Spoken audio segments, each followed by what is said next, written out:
folks, it's Landon from Today's Tech, and the Galaxy Note is back. Well, unofficially. Officially, it's the S22 Ultra, and you know what? I'll accept that, even though I always put more value in the Note branding. But hey, at least it's not just an S Pen inside of an S-series looking device, or heck, alongside an S-series device like we saw last year. We get the whole Note experience, including those premium squared off edges.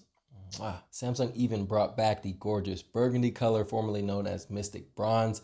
And I gotta say, I am all for it. The boxy Note design has always spoken to me since I laid eyes on the Note 3. And over the years, I feel like Samsung has perfected the Note form factor. I certainly miss the outspoken camera module that just screamed premium to me, but I'm still digging this muted camera design.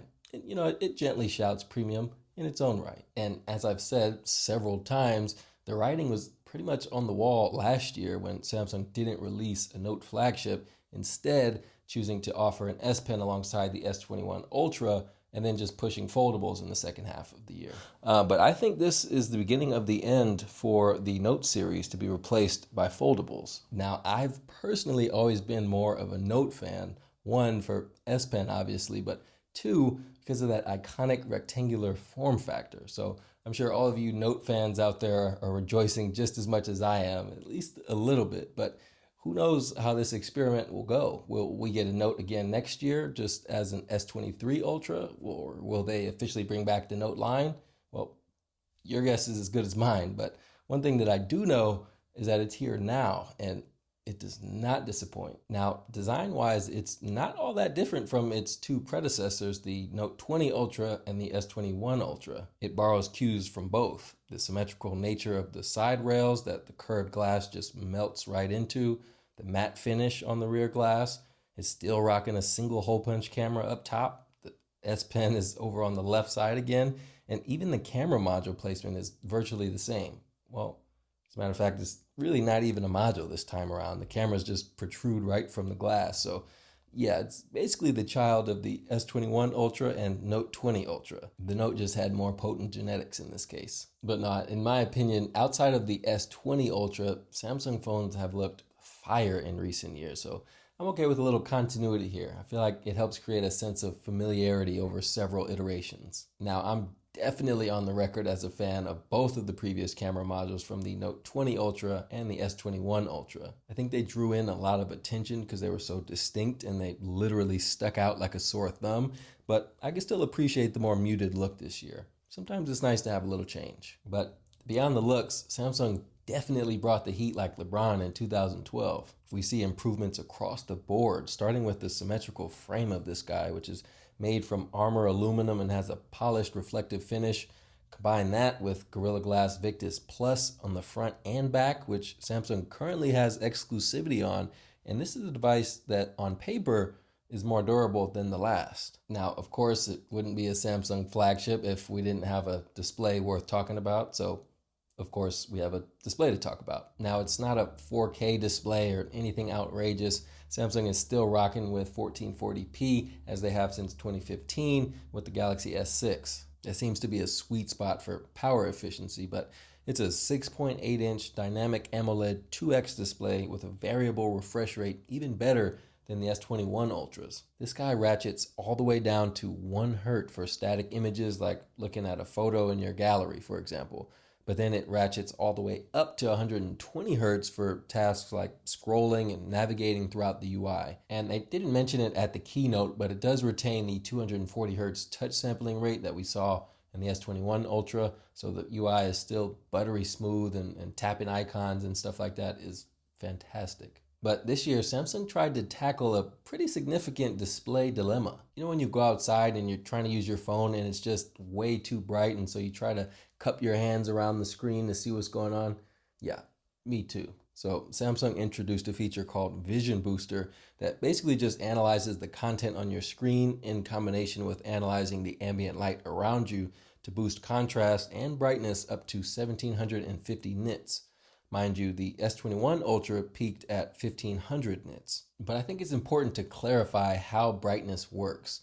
When you slide the brightness slider all the way up, you're not getting 1750 nits. Only when you're viewing HDR content does it actually reach that level of brightness. On both the Note 20 Ultra and S21 Ultra, the display maxed out at around 1025 nits in bright environments and about 500 nits in moderately lit environments. So just increasing the overall brightness of the display doesn't equate to better visibility, which is why Samsung developed this new Vision Booster feature to help tackle brightness in all instances, not just when watching HDR content. And here in Arizona, where it's sunny 300 days a year, this is a very welcomed feature. And now, the stars of the show, the cameras. I don't know if any of you guys actually watched the events, but the new camera features were far and away the longest talked about feature of the event, and I thought they did a great job explaining it very simply. Basically, there are a plethora of new features that focus specifically on night photography and videography, hence the name Nightography, which does have a little ring to it, I'll admit. First off, we get better night portraits with the selfie camera, the wide, and now the 3x telephoto camera through multi-frame processing, AI stereo depth mapping, and improved object segmentation.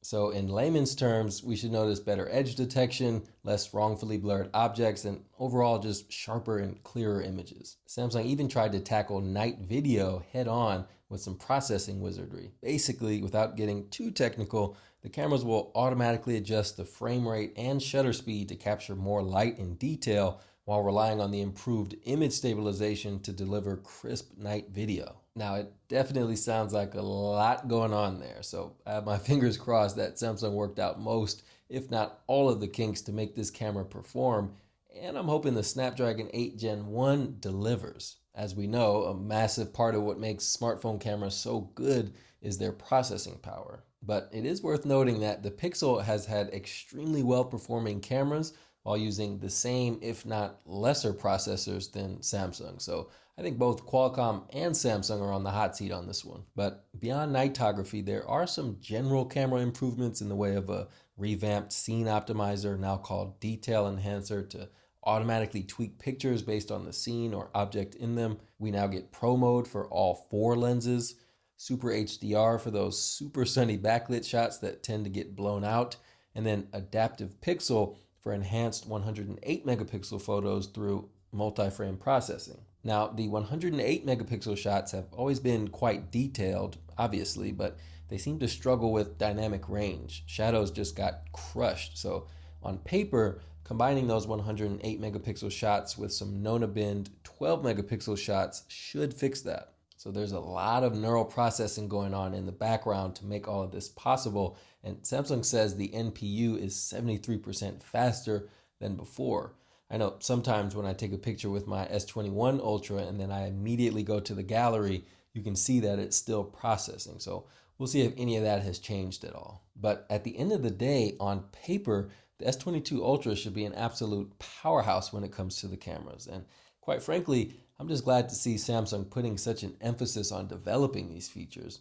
I feel like we're at a time where there aren't many compelling hardware improvements to be made each and every year. So again, I'm glad to see some practical software improvements instead. Now, when it comes to the S Pen, Samsung says it's 3 times more responsive than the Note 20 Ultra. They've apparently improved the AI-based point prediction that basically allows the display to predict where the S Pen is moving to next. So to say it's 3 times more responsive is pretty significant. So in my initial testing for my full review, I will certainly put that to the test and let you guys know if Samsung is capping or not. So make sure to get subscribed and turn on notifications so you don't miss my full review when it drops. But the reality is, when it comes to writing with the S Pen, I feel like it's been pretty solid for quite some time now. So these improvements are just icing on the cake, in my opinion. Or should I say, berries on top of the smoothie bowl, since I don't eat cake. But no, aside from the improved responsiveness, I think Samsung only mentioned like one new feature, and that was the ability to highlight a particular part of an email in Outlook and then respond to that part of the email.